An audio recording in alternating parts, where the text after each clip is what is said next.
Hey guys, Kevin here with Your Best Groove and Groove Tutorials with another question for you. How does spacing work with groove pages, especially padding? When should you use padding and when should you use margin? This video talks about padding and its use case in groove pages. Before I get into the video, make sure you like and subscribe so you don't miss any of the videos we're putting out here at Groove Tutorials. All right, let's take a look at the question. How does spacing work with groove pages and especially padding? All right, let's go and talk about padding. So there are definitely places to use padding, and there are essentially I'll say three. Let's say that there are three places where you're going to think about adding padding. So the first one would be if we have, let's say that this container, okay, remember this text is in a container. And let's say that for whatever reason, the style on our site has a color in the background of that container. Now we want space inside the container. It's too close to the edges and the top and the bottom. So in that case, I would click on the container, not the text, but click on the container that's holding the text, go to padding. So we're going to go to spacing, and I would click on the top and the bottom and maybe put 20 in there. So I put a little spacing inside the container, padding, and then I would go to the left and the right, and let's put 30 in there, see what it looks like. So you can see that padding is going to squeeze. It doesn't change anything on the outside of the container. It squeezes what's inside of the container to fit the container itself, which has limits. This container is limited because it's inside this container. So that's one place where you would use padding. The second place is, and this is kind of a always hard and fast rule.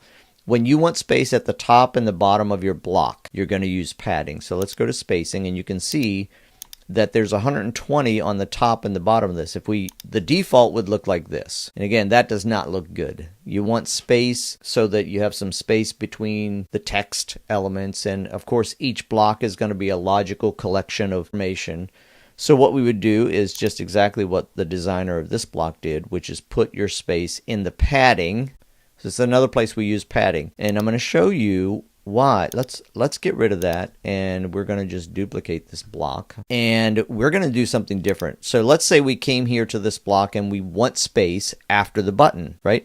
So you might be tempted to go to the margin and push it. But you can see that what you've done when you do margin is you're creating an empty space on the body of your page. And as you can see also, if you have a block with a background and then another block with a background, you're going to be creating white space on your page, and that's not what we want. So let's go to our spacing again, get rid of that, go back to the block padding, and we're going to put the 120 in there again. And then we would go to the second block and do the same thing, padding 120. So you start to build something consistent. So padding, number one, if you happen to have a container that has a color and you want to sort of squeeze things inside of it, top and bottom. And in this case, I think one of the things I want to show you, the reason I used padding is because I wanted a different number on the right and left than I have on the top and the bottom. And that's the reason that we add padding inside that container. So container, a block, and then the third place that you're going to use spacing is on your buttons. A button, we're going to go to spacing here,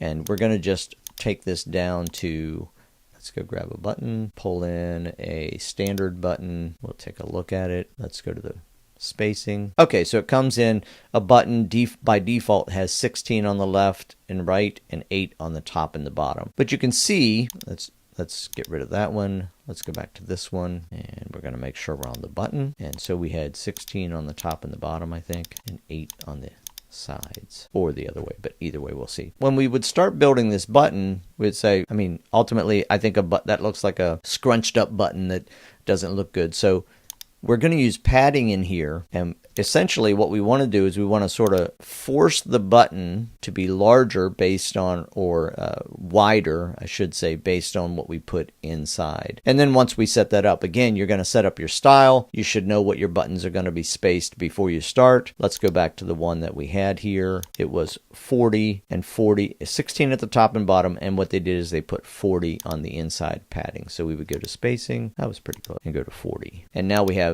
consistent sized buttons with the text on the inside. So three places to use padding: blocks, if you have a container that has a color and you want to put some space inside of that color to contain this. You could have images in here, you could have buttons in here. We just happen to have text in this one.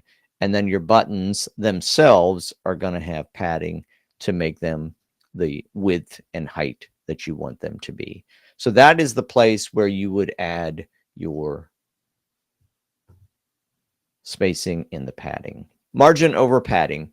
So we have container 1, or I could have said element 1 and element 2, but in this case, you can see the dotted outline. And just again, reminder that margin pushes container 2 down the page. So when we use margin, we're not putting it inside of the container, we're putting it outside of the container. And padding, so if you can see the difference there, if we were to use padding, it actually puts the space inside the container, which again helps us do things like if you have a background on your container, or if you have a button, you want to put padding inside, or if you have a block, you want to put padding inside. Don't forget to like and subscribe so you get all of the tutorials we're coming out here with at Groove Tutorials. And if you haven't done so already, check out the Groove for Growth Academy, yourbestgroove.com/academy, to see if it's a great fit for you, learning Groove and mastering all that you want to learn about Groove, all of the apps. Check out the Groove for Growth Academy.